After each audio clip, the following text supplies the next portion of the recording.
આપણું છે પાણીયારું, જોઈ લો. તો હાલો મિત્રો, પાછા એક નવો જ બ્લોગમાં આપણે આવી ગયા છીએ. તો બ્લોગમાં બને રહેજો મિત્રો. અને આજનો બ્લોગ છે આપણે સ્પેશિયલ ઘરનો. હાલો ઘરનો થોડોક નજારો બતાવી દેવી આજના બ્લોગમાં, કારણ કે નવા નવા સબસ્ક્રાઈબર આપણે આવ્યા છે, એમને નહીં ખબર હોય. તો હાલો મિત્રો, આપણો ઘરનો બ્લોગ બતાવી. તો સૌથી પહેલાં જોઈ લો મિત્રો, આપણું છે પાણીયારું, જોઈ લો.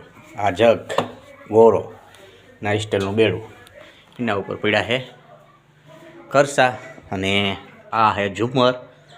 પછી અહીંયા ખુદ્યું સોટાડી જો. પછી આ બાજુ છે પોટા, જોઈ લો તમે, છે ને અલગ અલગ. અહીંયા જામફળ ખાવા હોય તો લઈ જજો. નહીં ઘોડા રાખવી, લગ્ન હોય તો તમારે ઘોડા પણ લઈ જજો. અહીં નદી હોત છે જો મકાન. અહીંયા બીજું ઝુમર આવી ગયું પાછું. અને વાયગા છે અત્યારે જોઈ લો તમે 4 ને ઉપર થઈ 7-8 મિનિટ જેવું ટાઈમ.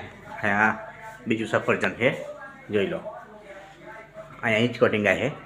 પછી આપણું ઢાર્યું ફર્યું, અહીંયા બાયણું, અહીંયા બાઇક પડ્યું આપણું ઘરે.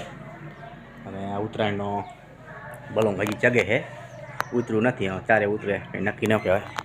પછી અહીંયા પીડો ગેસનો બાટલો. તમને એમ કે અહીંયા ગોખલામાં કેમ મેક દીધો છે, પણ એ વધારાનો હોય, ડબલ છે એટલે. અને અહીંયા પાણીના બાટલા પડ્યા 2. જો ગેસ તો અહીંયા જ છે, અને એ ચાલુ જ છે. આ વધારાનો બાટલો છે, સાઈડમાં એક્સ્ટ્રા રાખવી આપણે. અહીંયા છે બ્રશ કરવાની વસ્તુ. અને આ વસ્તુ શું કામમાં આવે એ તમને ખબર હોય તો કોમેન્ટ કરજો. મોટું બ્રશ છે. પછી આ આપણી અગાસી એટલે કે ધાબુ, જોઈ લો.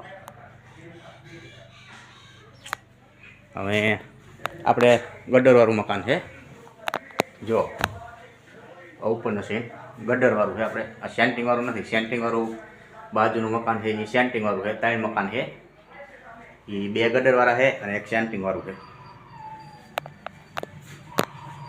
આ આપણો દરવાજો. તો હાલો મિત્રો, બ્લોગને પૂરો કરી મળશું એક બીજા બ્લોગમાં. ત્યાં લગી bye bye. A few moments later.